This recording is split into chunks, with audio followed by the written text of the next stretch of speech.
Olá, você que me assiste mais uma vez aqui no canal, muito obrigado. Hoje, sábado, 11 de julho de 2026.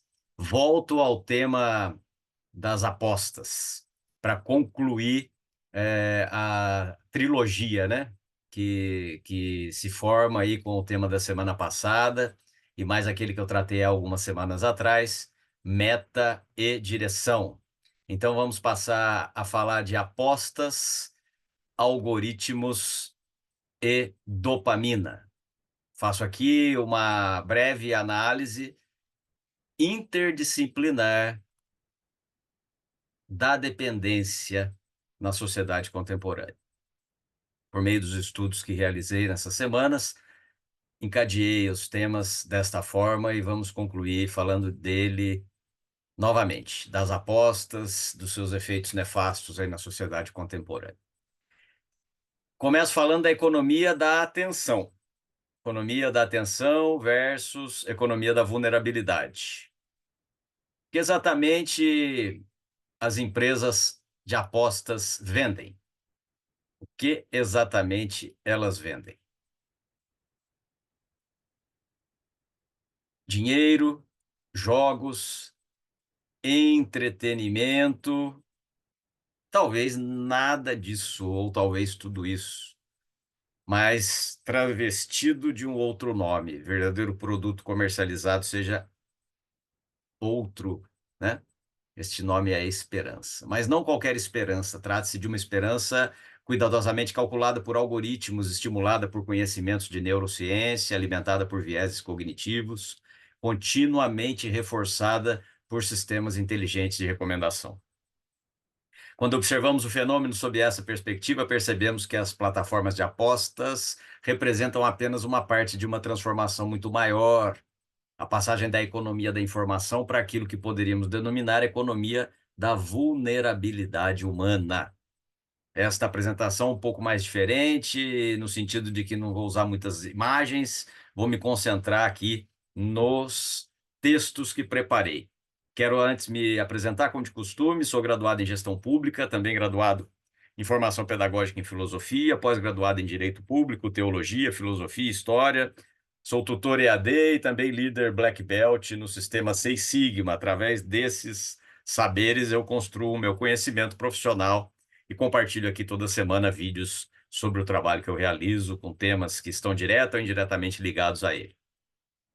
O que você precisa saber inicialmente nessa conclusão sobre do tema das apostas, né? Apostas digitais não criaram a crise da saúde mental, elas encontraram uma sociedade já vulnerável e utilizaram de forma científica conhecimentos da psicologia, da economia comportamental, da ciência de dados, para transformar a vulnerabilidade humana em modelo de negócio altamente lucrativo. É isso que está gerando ainda mais problemas. Antes de focar nesses problemas, eu peço a você que se inscreva aqui no canal, tá aí o QR Code do canal. Importante você estar conosco, inscrito, compartilhar o endereço desse vídeo ou de outros com os seus contatos para aumentar o alcance das mensagens, dos alertas, das reflexões que eu faço aqui, compartilhando os vídeos todo sábado, meio-dia em ponto. Então, por favor, se inscreva, me ajude aí a despertar o algoritmo favoravelmente do YouTube e aumentar o engajamento no canal. Me socorro aqui do pensamento de Manuel Castells, A Sociedade em Rede. Sociólogo espanhol, demonstrou que vivemos numa sociedade estruturada em redes digitais. No passado, as relações sociais eram organizadas principalmente por território, hoje elas são organizadas pela conectividade. Essa mudança possui e causa consequências e traz consequências profundas para as relações humanas. No modelo industrial, o trabalhador desligava-se do trabalho ao sair da fábrica. Na sociedade em rede, ninguém se desconecta completamente do trabalho. Da mesma forma, o cassino, como nós já dissemos na outra apresentação, nunca fecha, ele permanece permanentemente conectado ao indivíduo, ele está atrelado aos braços do indivíduo através do celular. A consequência disso é evidente, a possibilidade da aposta nunca desaparece, seja que hora for, que momento for. A tentação vai se tornando permanente. Castells observou ainda que o poder contemporâneo reside na capacidade de controlar fluxos de informação. As plataformas de apostas fazem exatamente isso. Controlam estímulos, notificações, publicidade, recompensas, expectativas. Não administram apenas jogos, administram estados emocionais, acabam até manipulando as pessoas, infelizmente. E aí chegamos à sociedade líquida, a modernidade líquida de Bauman, Zygmunt Bauman, e a liquidez nas relações. Ele ainda explicou a sociedade de uma forma ainda mais profunda, esse fenômeno de modo mais profundo. Ele alertou que a gente vive essa modernidade líquida onde tudo se torna provisório. Empregos, relacionamentos, instituições, projetos, identidades, tudo é provisório. Quando tudo permanece incerto, cresce naturalmente a busca por soluções imediatas. As apostas oferecem exatamente isso, uma promessa instantânea de transformação da realidade. Não importa que estatisticamente seja improvável, em tempos líquidos, a esperança se torna mais importante do que a probabilidade. É a emoção daquele momento, e é esse o problema, que não se realiza, vai surgindo um novo momento, que não se realiza, e surge outro momento que igualmente não se realiza. Enfim, quando se vê, o sujeito está enredado nessa rede. Richard Thaler, somos muito menos racionais do que imaginamos. Aí também me lembra, gosto muito de David Hume. O ser humano não é um animal capaz de ser racional. O que a gente chama de razão é uma paixão apenas mais fraca. Durante séculos, a economia partiu da ideia de que o ser humano toma decisões racionais. O economista Richard Thaler demonstrou justamente o contrário. Somos previsivelmente irracionais, passionais. As apostas exploram diversos vieses cognitivos, ilusão do controle. O apostador acredita que o seu conhecimento sobre o futebol, por exemplo, aumenta suas chances. Então, na realidade, ele continua sendo submetido ao acaso, enquanto ele acha que ele é o dono da razão. A falácia do jogador, algumas dessas características a gente já abordou na apresentação anterior, mas é importante voltar a elas, né? Falácia do jogador, depois de várias derrotas, surge a crença de que agora chegou a minha vez, mas a probabilidade permanece exatamente a mesma. Contabilidade mental, a perda de R$ 500, por exemplo, se transforma numa ideia de que é possível recuperar essa perda. O cérebro deixa de enxergar aquele dinheiro como perdido e passa a tratar como um investimento temporário. E o excesso de confiança, ganhos ocasionais produzem uma falsa sensação de competência, o indivíduo acredita ter desenvolvido habilidade, quando na maioria das vezes apenas experimentou uma sequência aleatória de resultados favoráveis. Mera ilusão. Cassius tem e a arquitetura das escolhas. Ao lado de Thaler, Cassius tem desenvolveu o conceito de arquitetura da escolha. Toda decisão depende do ambiente onde ela ocorre. Isso muda completamente nossa compreensão das apostas, e a questão deixa de ser por que as pessoas apostam e passa a ser como o ambiente digital foi construído para aumentar a probabilidade de novas apostas. Observemos alguns elementos: notificações, bônus de entrada, apostas gratuitas, promoções limitadas, quase vitórias, ranking, desafio, gamificação. Não é casual, nada é casual. Tudo foi cuidadosamente planejado para reduzir as resistências psicológicas que ainda existam na pessoa. E aí entra a neurociência da dopamina. Existe um mito difundido que as pessoas acreditam que a dopamina seja o neurotransmissor do prazer, e hoje se sabe que isso é uma simplificação.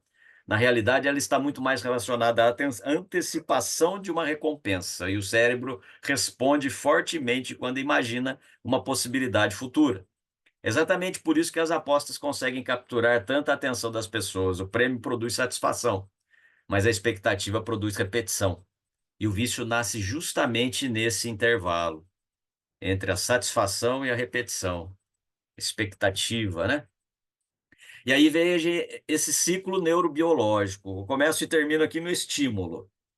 Estímulo gera expectativa, expectativa gera a liberação da dopamina, a dopamina vai e nos leva a fazer a aposta, vem o resultado e a gente tem um novo estímulo, fazer uma nova aposta.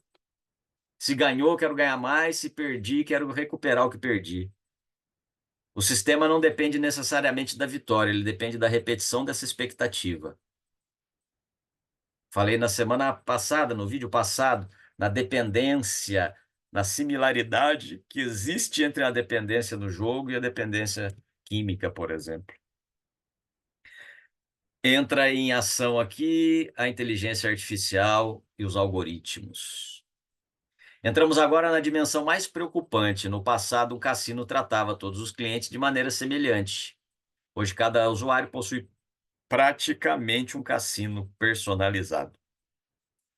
Isso porque os algoritmos aprendem continuamente os nossos horários de acesso, os esportes que nós gostamos, o valor médio das apostas. Está até escrito errado aí.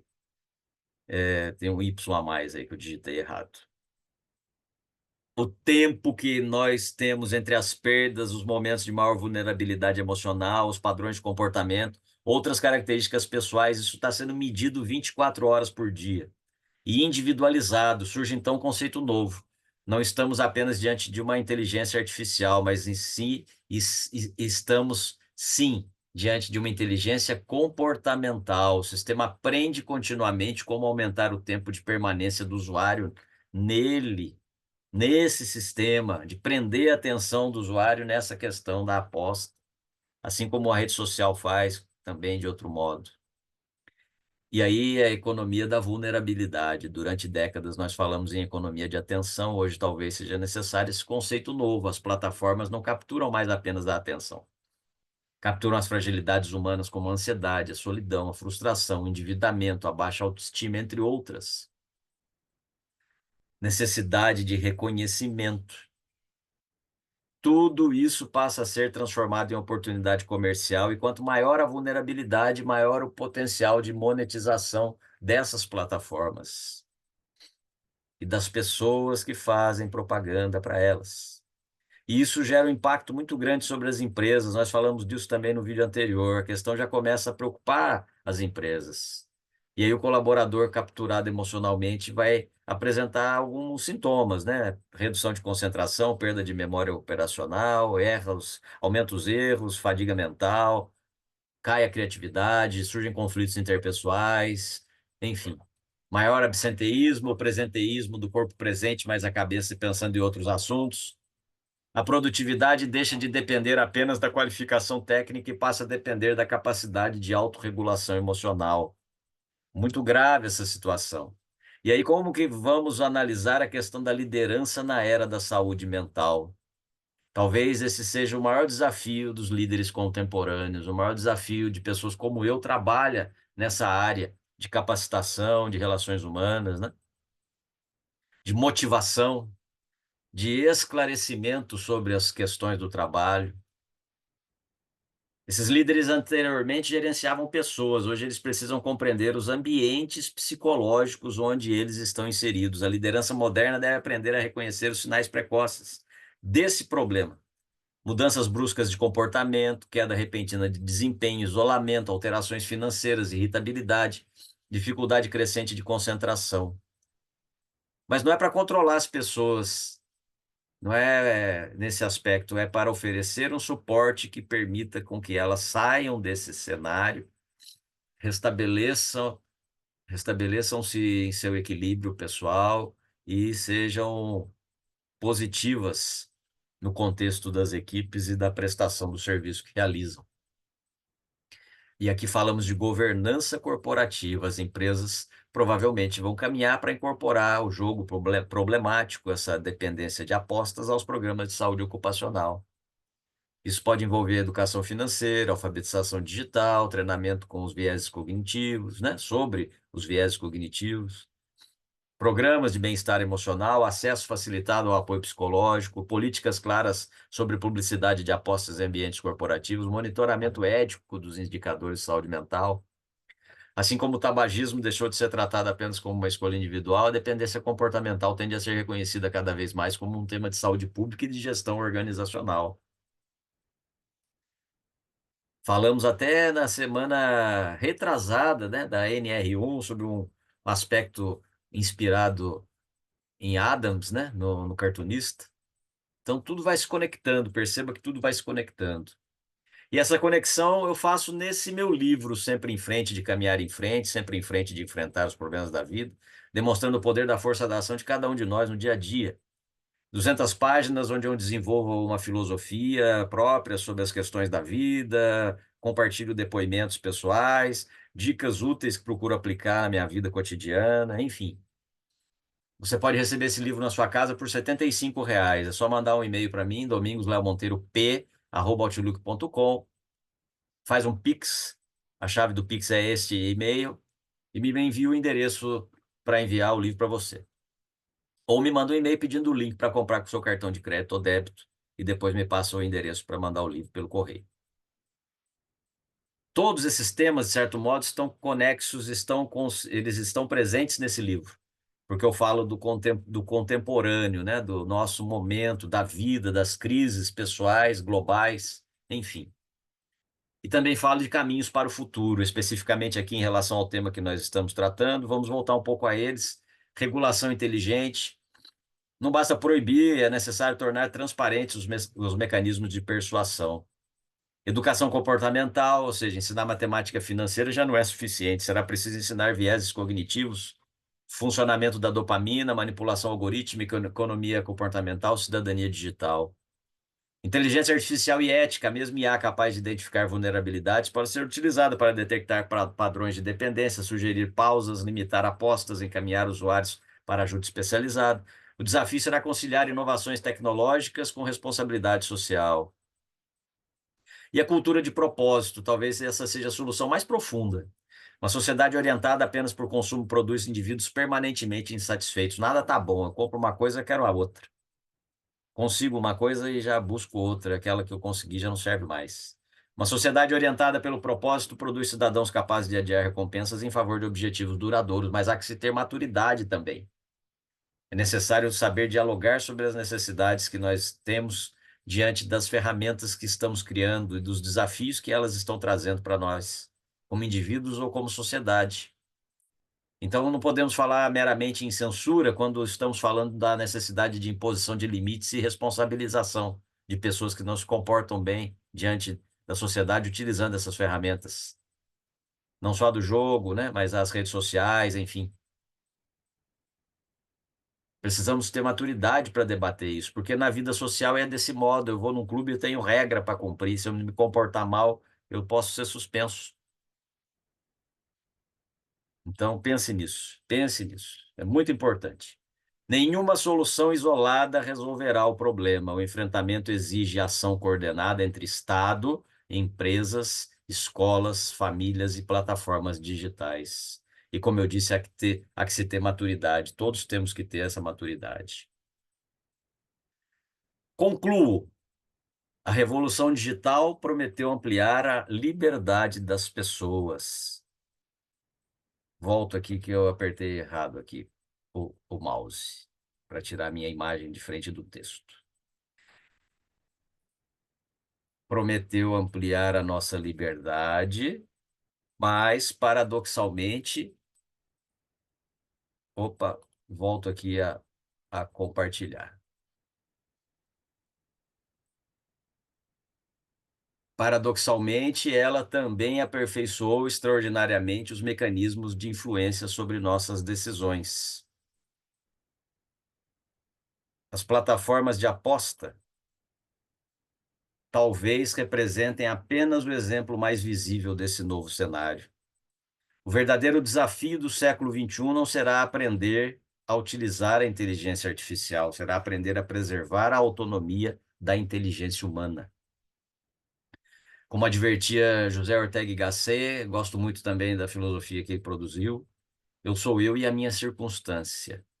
Hoje essa circunstância inclui algoritmos invisíveis desenhados para disputar a nossa atenção, nossas emoções e nossas escolhas. A questão central, portanto, não é apenas tecnológica, mas profundamente ética. Quem vai moldar o comportamento humano? Os algoritmos ou a nossa consciência? A máquina ou o homem? Nesse contexto, ganha novo significado o princípio clássico da prudência. A verdadeira liberdade não consiste em poder escolher qualquer caminho, mas sim em compreender as forças que procuram orientar as nossas escolhas. Líderes, educadores e organizações têm, portanto, uma responsabilidade histórica. Formar pessoas capazes de reconhecer esses mecanismos, desenvolver autocontrole, cultivar um propósito que não possa ser reduzido a simplesmente uma mera aposta.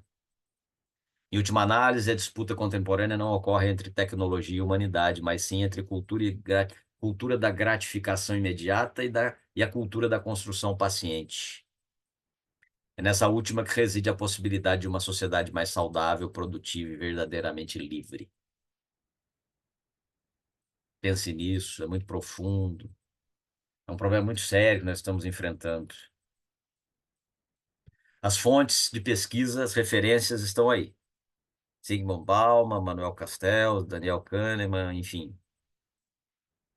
Pode você usá-las para puxar o fio aí do seu raciocínio sobre isso, a sua própria pesquisa, formar uma opinião. Pense por si mesmo. Lembre-se disso. Entre em contato comigo. Tem um vídeo aqui no canal que fala do meu trabalho profissional. Conheça o meu trabalho. Lá eu falo das palestras que eu faço, de alguns dos temas que eu apresento nas empresas. Eu faço também palestras voluntariamente. Além do meu trabalho profissional, tenho o meu trabalho voluntário. Me segue nas redes sociais, aí o QR Code do meu Instagram, estou no LinkedIn e no Facebook, e o QR Code aqui do canal do YouTube.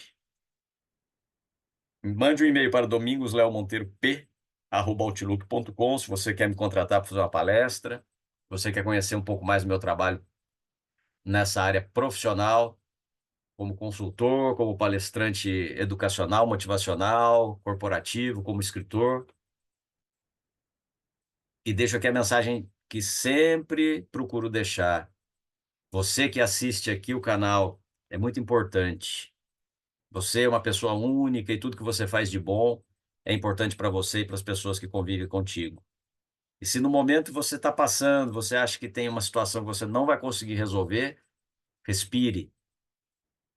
Sempre em frente, caminhar em frente, também exige de nós diminuir a velocidade dessa caminhada ou até às vezes parar, observar o ambiente ao redor, pensar em de repente utilizar a nossa caminhada de um modo diferente, escolher um novo caminho, encontrar alguém que já tenha passado pela experiência que nós estamos passando e não encontramos uma solução para enfrentar. E sempre em frente de justamente isso, enfrentar as questões, elas não vão se resolver por si mesmas. Se você está sendo pago pela vida com ingratidão, com intolerância, com incompreensão, não desista. Permaneça firme. Você é importante sempre para alguém que está olhando para você até às vezes sem você saber. Muito obrigado aqui pela presença, mais uma vez nesse sábado, ou neste momento, nesse dia, nessa noite, nessa manhã que você está assistindo esse vídeo. Se inscreva no canal, compartilhe com os seus contatos e ajude a levar essas mensagens a um número cada vez maior de pessoas. Muito obrigado. Grande abraço.